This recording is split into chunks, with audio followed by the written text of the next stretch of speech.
It's a normal Tuesday morning. A coffee is brewing. Millions of people are getting ready for work, half watching the TV while they tie their shoes or scroll their phones. The show on the screen is loud, fast, full of laughing and yelling about football, the same way it always is. And then, in the middle of all that noise, one man says a sentence that makes half the country stop what they're doing and stare at the screen. He says that Matthew Stafford is now a better quarterback than Patrick Mahomes. Not as good as. Not getting close to. Better. Right now. Today. For a second, the room goes quiet. The other hosts look at him like he just said the earth is flat. Because for almost a decade, there has been an unwritten rule in football conversations. You do not say another quarterback is better than Patrick Mahomes. You can argue about who's second. You can argue about who might catch him someday.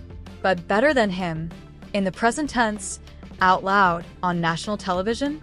That is the football equivalent of walking into a lion's den wearing a suit made of raw meat. But the man saying it isn't some random loudmouth trying to get attention. This is Bart Scott, a guy who spent 13 years in the NFL hitting people for a living. A Super Bowl champion. A two-time Pro Bowl linebacker who watched quarterbacks from the other side of the ball, up close, snap after snap, for over a decade. He didn't study quarterbacks from a broadcast booth or a stat sheet. He studied them with his body on the line, reading their eyes before the snap, trying to guess where the ball was going before it even left their hand. That's a completely different kind of football education than the one most talking heads have. When Bart Scott talks about football, people listen because he isn't guessing. He's seen it from the inside. And it's worth remembering, this is a man who made a living getting inside quarterbacks' heads, forcing them into bad decisions, turning hesitation into turnovers. So when a guy like that tells you a quarterback looks different, sharper, more decisive than he used to be, or that another quarterback is starting to hesitate in ways he never used to, that carries weight. That's not a fan's opinion. That's a hunter's opinion, looking at the prey he used to chase for a living. And on this particular morning on the set of Get Up, he wasn't just guessing either. He looked at the tape. He looked at the numbers. He looked at what actually happened on Sundays over the past year. And he came to a conclusion that felt, to a lot of people watching, almost impossible to say out loud. Think about what that name actually means in football right now. Patrick Mahomes isn't just a good quarterback. He is, in the eyes of most people who study this sport for a living, the standard, the bar, the measuring stick every other quarterback in the league gets compared against. For years, the only real question in football wasn't who's the best quarterback alive. It was how far ahead of everyone else is Mahomes, and who might someday close that gap. Saying somebody has already caught him and passed him isn't just a bold opinion.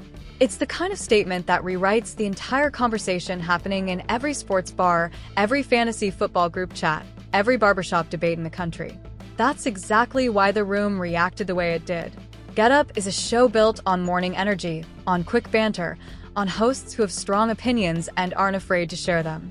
People say bold things on that show every single day. But there's a difference between a bold opinion and a genuinely stunning one. This was the second kind. You could feel it in the way the conversation shifted, the way the other voices on set leaned forward instead of laughing it off, the way even the people who disagreed suddenly had to actually think about their rebuttal instead of just reaching for the easy one. So today, we're going to slow everything down. We're going to step back from the yelling and the hot takes and actually walk through this story from the beginning. Because to understand why anyone would ever say Matthew Stafford is better than Patrick Mahomes right now, you have to understand two very different roads. Two men who came into the NFL around the same era, whose careers were supposed to define two totally different outcomes. One of them was supposed to be a legend from day one. The other one was supposed to be a cautionary tale. And somehow, all these years later, their stories crossed in a way that nobody saw coming. Let's go back to the beginning. Picture the year, 2009. The NFL draft. The city of Detroit is desperate. Their team, the Lions, had just finished the only winless season in NFL history. 0 wins, 16 losses.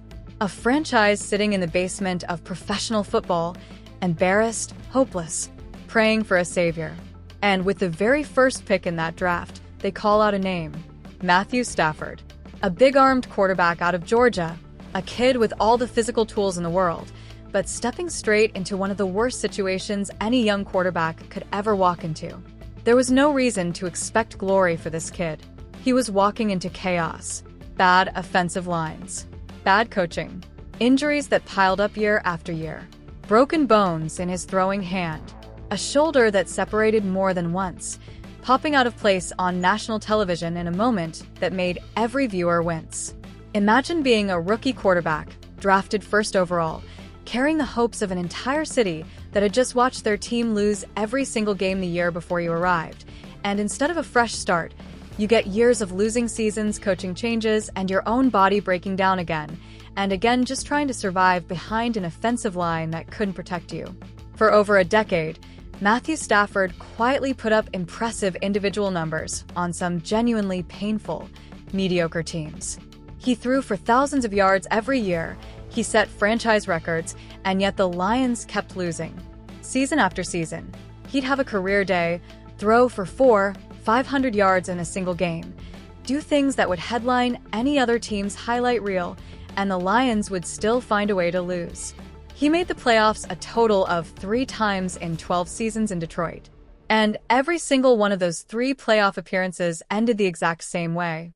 A loss. Not one single playoff win in over a decade of trying.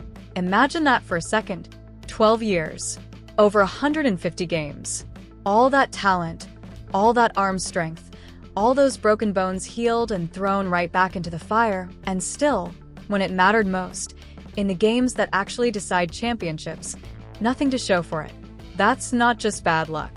In the mind of the public, that becomes an identity. That becomes the story people tell about you before they even watch you play. Fans around the league started to whisper the same thing every year. Stafford's a good quarterback trapped on a bad team. He's talented, sure, but is he actually a winner? Can he ever be more than a stat patter on a franchise that never gets anywhere? The label followed him everywhere. Good numbers, no rings. And in football, rings are the only thing anyone remembers. Now, at almost the exact same moment that Matthew Stafford was grinding through hopeless seasons in Detroit on the other side of the country, in a completely different universe, a young quarterback out of Texas Tech was getting ready to change football forever. Patrick Mahomes came into the league in 2017, a wild, gunslinging kid with an arm like nobody had ever seen before. Sidearm throws. No-look passes. Passes that defied physics, that made grown men on the sideline throw their hands up in disbelief. Kansas City had actually traded up to get him, taking a gamble that this raw, chaotic talent could be shaped into something historic. And within just a couple of years, that gamble paid off in a way almost nobody in league history has ever matched. By his second full season as a starter, Mahomes was already an MVP. Not long after that, he was a Super Bowl champion. Then another Super Bowl. Then another.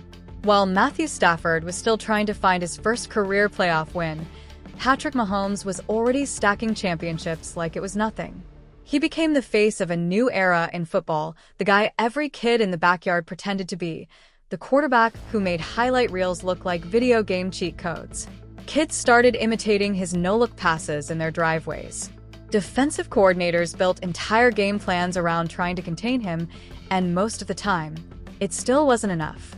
Analysts started comparing him to the all-time greats before he even turned 30. Some called him the best quarterback who ever lived, and he wasn't even at the midpoint of his career yet.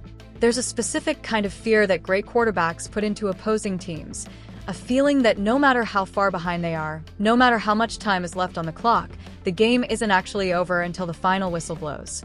Mahomes built that reputation faster than almost anyone in league history. Fourth quarter comebacks, overtime heroics, plays that shouldn't have worked, off-platform throws while falling backwards, that somehow landed perfectly in a receiver's hands 20 yards downfield. He wasn't just winning games. He was winning them in ways that made you question what you thought was possible on a football field. Two men, same draft class era, two completely different stories. One trapped in a losing situation with no way out. One sitting on top of the football world, seemingly untouchable. And then, in 2021, everything changed for Matthew Stafford in a single trade. The Los Angeles Rams, A team loaded with talent but missing a true franchise quarterback decided to take a swing. They traded for Stafford, sending draft picks and their own former starting quarterback back to Detroit in the deal. It was a massive risk. Stafford was already in his 30s. He had spent his whole career on a losing team. Nobody knew if he could actually win when it mattered, because he had simply never had the chance to find out. The answer came almost immediately. In his very first season with the Rams, Matthew Stafford did something he had never done in 12 years in Detroit. He won a playoff game, then another, game after game, in a stretch that felt almost surreal to anyone who had watched him struggle in Detroit for over a decade. Stafford kept making the plays that his old teams simply never had the pieces around him to finish. And then, in February of 2022, Matthew Stafford stood on a football field with confetti falling all around him, a Super Bowl champion. Think about what that moment actually meant. A man who spent 12 years being told, quietly and not so quietly, that he simply wasn't a winner, that he was destined to be a great stat compiler on forgettable teams, stood there holding the same trophy that legends spend entire careers chasing and never find. The label that had followed him his entire career, good stats, no rings, was gone in a single season. All it took, it turned out, was the right team around him.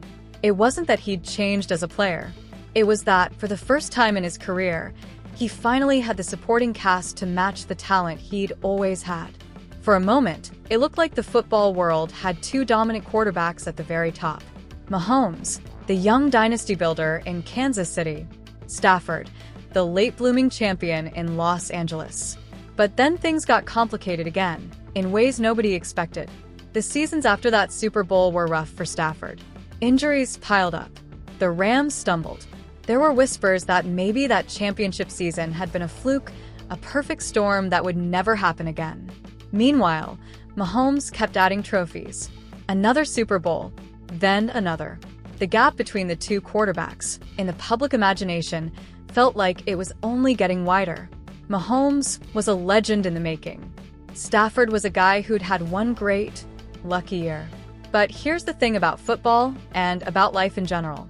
The story is never actually finished until it's finished. And in the year 2025, both of these men's stories took a turn that nobody, not the analysts, not the fans, not even the players themselves, could have predicted. Let's start with Kansas City. Patrick Mahomes entered the 2025 season still widely considered the best quarterback alive. But something had started to shift underneath the surface over the previous couple of years. The gaudy, jaw-dropping statistics that defined his early career had quietly started to fade. His completion numbers dipped. His touchdown totals weren't what they used to be. People around the league started noticing something on the tape. He was holding onto the ball a beat too long. He was forcing throws into coverage that used to be easy reads for him. He was chasing the spectacular play instead of taking the simple one sitting right in front of him. Some of this could be explained away. His weapons around him had changed. Key pieces from those championship years had left in free agency or been traded. The offensive line in front of him wasn't what it used to be. Kansas City's roster, once a stacked juggernaut, had thinner depth than in years past. A head coach who'd once had every dangerous weapon at his disposal now had to squeeze production out of a much more ordinary supporting cast. But then, in the middle of that difficult 2025 season, disaster struck. During a game in December, Patrick Mahomes went down with a devastating knee injury. A torn ACL, a torn LCL, the kind of injury that ends seasons and threatens to alter the entire trajectory of a career. Picture the scene. A player who had spent his entire career escaping pressure that should have brought down any other quarterback, suddenly on the ground, unable to get up, the whole stadium falling silent in that particular way stadiums do when everyone realizes they might be watching something serious. For a guy who had built his legend partly on being unbreakable, on always finding a way, this was the first time real, serious doubt crept into the conversation. Would he come back the same? Would the explosiveness, the improvisation, the magic that made him who he was, survive a knee injury like that? Knee injuries are cruel in a very specific way for athletes who rely on movement, on escapability, on that extra half second of scramble time that turns a busted play into a miracle. Quarterbacks who lose a step after a serious knee injury don't always lose their arm. They lose the thing that made them unpredictable. And unpredictability was maybe the single biggest weapon in Patrick Mahomes' entire arsenal. Nobody could say for certain how the recovery would go. All anyone could do was wait and hope and watch the rehab updates trickle in, piece by piece, month by month, while the rest of the football world kept moving forward without him. Now let's go back to Los Angeles, because while all of that was happening in Kansas City, something remarkable, something almost nobody predicted, was quietly building on the other coast. Matthew Stafford, now in his late 30s, a quarterback that plenty of analysts had already started writing off as a fading veteran holding on for one last ride, put together the single best season of his entire career. Not just a good season, not just a bounce-back year. The best season, statistically, of his life, at an age when most quarterbacks are either retired or clearly on the decline. He led the entire National Football League in passing yards. He threw for over 4,700 yards across the season. He threw 46 touchdown passes. And here is the number that truly stunned people around the league. He threw only 8 interceptions all year. 46 touchdowns, 8 interceptions. Think about how rare that ratio actually is. In the entire history of professional football, only a small handful of players had ever thrown at least 45 touchdowns while keeping their interceptions under 10 in the same season. Aaron Rodgers had done it. Tom Brady had done it. Now Matthew Stafford, at an age when people expected him to be slowing down, had joined that incredibly short list. And it wasn't just empty stats padded against weak opponents. Stafford's Rams made a deep playoff run, reaching the NFC Championship game. Along the way, he had one particular stretch that became the stuff of legend among football insiders. Across 3 separate matchups against the Seattle Seahawks, a team that would go on to become that season's Super Bowl champion, Stafford lit them up. Nearly 1,000 combined passing yards across those 3 games. 8 total touchdown passes. 0 interceptions. Against the eventual champions. Let that sink in for a moment. 3 games. 1 opponent. The team that would go on to win the whole thing that year. And in every single one of those matchups, Stafford didn't just play well. He dominated, throwing touchdowns at will and never once turning the ball over. That is not a fluke. That is not garbage time production against a defense that had already packed it in. That is a quarterback performing at an elite, historic level against the best team in football, again and again, when it mattered most, in the exact moments where reputations are made or broken. By the end of that season, the choice for most valuable player wasn't particularly close. Matthew Stafford, the quarterback who spent over a decade being labeled a talented loser stuck on a bad team, the man who many assumed had already peaked with that one Super Bowl run years earlier, was now the reigning NFL MVP. One head coach around the league summed it up bluntly. Nobody played better than him that year, and it wasn't particularly close. So now, take a step back and look at where these 2 men stood heading into the following season. On one side, you have Patrick Mahomes, the 3-time Super Bowl champion, the player who redefined what a quarterback could do with his arm and his instincts, but also a player coming off 3 straight seasons of decline by his own extraordinary standards and now recovering from a severe knee injury that had never before been part of his story. There were legitimate, serious questions in the air. Would he look like himself? Would the explosiveness be the same? Would this be the year the aura around him finally started to crack? On the other side, you have Matthew Stafford, 38 years old, a fact that in football feels almost impossible to say out loud, because quarterbacks that age are usually holding a clipboard, not holding an MVP trophy. And yet here he was, coming off the best statistical season of his career, playing with a level of precision and command that scouts said reminded them of prime Aaron Rodgers. Healthy, confident, surrounded by one of the most creative offensive minds in football and a receiving core that gave him weapons at every level of the field. This is the exact moment where the debate exploded. Because for years, comparing Stafford to Mahomes in the present tense would have been laughed off the set. It would have been treated as a joke, a hot take designed purely to get attention. But by the time we reached this point in the story, something had genuinely shifted. The numbers weren't a joke anymore. The tape wasn't a joke anymore. A serious, credible argument had quietly built itself, brick by brick, season by season, until it was standing right there in plain sight. And that brings us back to that Tuesday morning on Get Up, when Bart Scott decided to say the quiet part out loud. His argument wasn't built on hype or nostalgia. It was built on recent, real, verifiable performance. Look at who actually played better over the last calendar year. Look at who was healthier. Look at who had the better touchdown-to-interception ratio, the better yardage totals, the deeper playoff run, the actual hardware sitting on his mantle from the most recent season. By every one of those measures, in that specific window of time, Stafford's case was undeniable. Bart Scott, a man who had spent his playing career reading quarterbacks for a living, looked at all of it and refused to just default to reputation. He looked at production. And production, in that moment, pointed towards Stafford. Of course, not everyone on set agreed with him, and that's exactly what made this segment must-watch television. Because the counterargument is just as real, just as powerful, and it deserves just as much respect. The case for Mahomes has never really been about a single season of stats. It's about an entire body of work that very few humans who have ever played the position can match. 3 Super Bowl championships before the age of 30. Multiple MVP awards. A track record in the biggest, most pressure-packed moments of the sport that Stafford, for all his brilliance, simply is not built at the same volume. Even during those so-called down years, people around the league were quick to point out something important. Mahomes' worst regular seasons still ranked among the best statistical seasons most other quarterbacks in the league would ever have in their entire careers. His floor, even when he wasn't at his absolute peak, was still higher than almost anyone else's ceiling.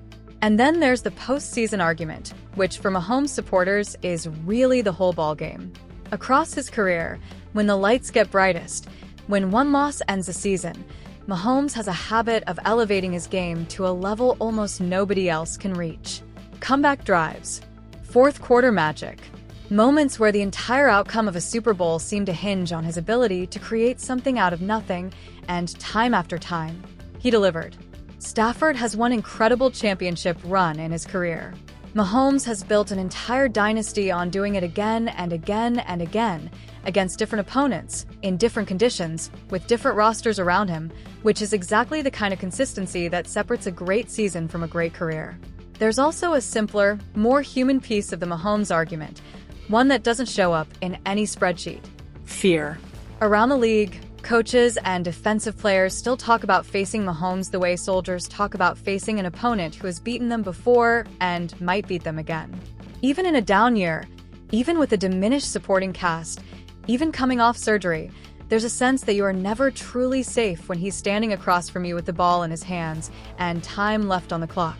That kind of psychological weight took years to build, and it doesn't just disappear because of one rough season or one serious injury. Reputation in football isn't just a story people tell. Sometimes it's a genuine tactical advantage because it changes how opposing coaches plan, how opposing defenses play, how much room they're willing to give a man they know can beat them in a heartbeat. So which side is right? Honestly, that's the beauty of this debate, and it's exactly why it dominated the football conversation the moment Bart Scott said it out loud. There isn't a clean, obvious answer. Both arguments are built on real, undeniable evidence. It just depends on what you value most.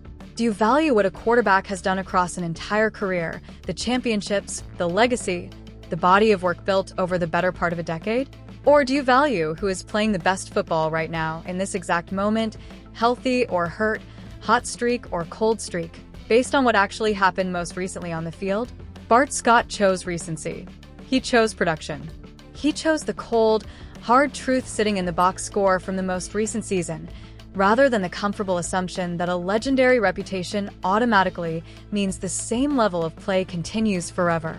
And in football, that is actually a much bolder, much riskier stance to take than people realize. Betting against reputation, betting against a living legend, is the kind of take that can make you look brilliant or make you look foolish depending entirely on how the next season plays out. Because here's the part of the story that hasn't been written yet. Patrick Mahomes is still recovering from that knee injury. Nobody, not the doctors, not the coaches, not Mahomes himself, can promise with total certainty what version of him steps back onto the field once he's fully healthy again. Great players have come back from serious injuries, looking exactly like their old selves. Other great players have come back and never quite recaptured that same explosive magic. Which path Mahomes takes is genuinely unknown, and that uncertainty is exactly what makes this debate so electric right now. And Matthew Stafford has his own uncertainty hanging over him too. He is 38 years old. Father Time has never lost a single fight in the history of professional football. Every single legendary quarterback, no matter how great, eventually hits a wall where their body simply stops cooperating with their mind. The question nobody can answer, yet, is whether last season was the beginning of a genuine late-career renaissance, a real changing of the guard at the very top of the league, or whether it was a spectacular, once-in-a-lifetime peak that will be nearly impossible to repeat as the calendar keeps turning against him. So when Bart Scott looked at the cameras that morning and said Matthew Stafford is now better than Patrick Mahomes, he wasn't just trying to shock people for the sake of shocking them. He was capturing a genuine moment in football history where two legendary careers, moving in completely opposite directions for years, suddenly crossed paths in the same 12-month window.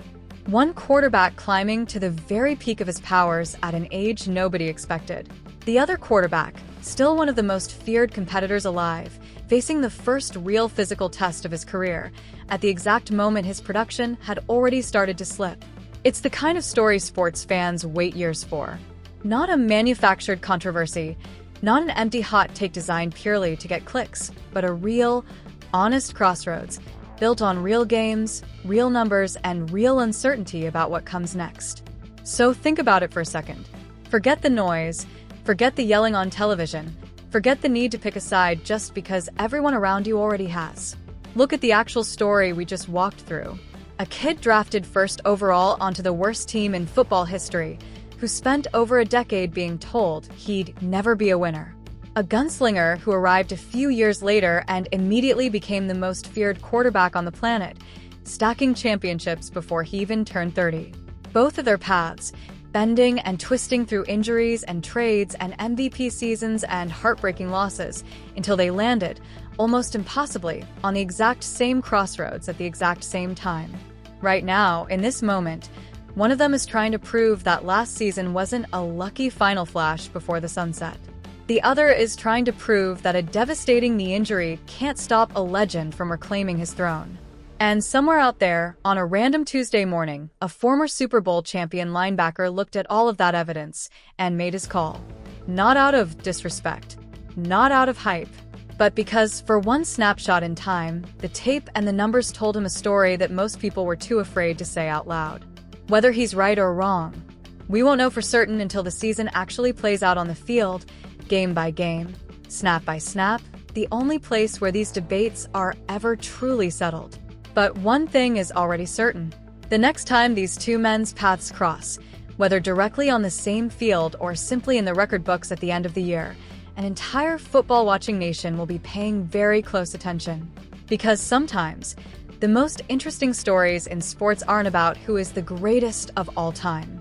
They're about that one specific, fragile, unforgettable moment when two completely different journeys, one built on struggle and one built on dominance, finally arrive at the very same door, and nobody, not the analysts, not the fans, not even the players themselves, knows for certain who's going to be the one to walk through it first. That morning on Get Up wasn't really about a single hot take. It was about a changing of the guard that might be happening right in front of our eyes, or might turn out to be nothing more than a single, spectacular season that gets remembered as a beautiful exception rather than a new rule.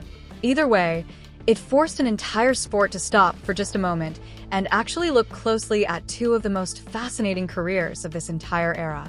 And really, isn't that the whole point of sports in the first place? Not the certainty, not the easy answers, but the tension, the doubt, the drama of watching two legends walk toward the same finish line from two completely different directions, neither one of them knowing exactly how the story is going to end. So, the next time you hear someone say a sentence that sounds impossible, that sounds like it couldn't possibly be true, take a breath before you dismiss it. Sometimes the boldest claims come from the people who've actually done the homework. Sometimes the loudest disagreement on a morning talk show is really just two honest opinions colliding over one of the most compelling storylines the sport has produced in years. And sometimes, just sometimes, the guy saying the unthinkable thing turns out to be the guy who saw it coming before anyone else was even willing to look. Only time, and the next set of Sundays, will tell us which version of this story we're actually living in.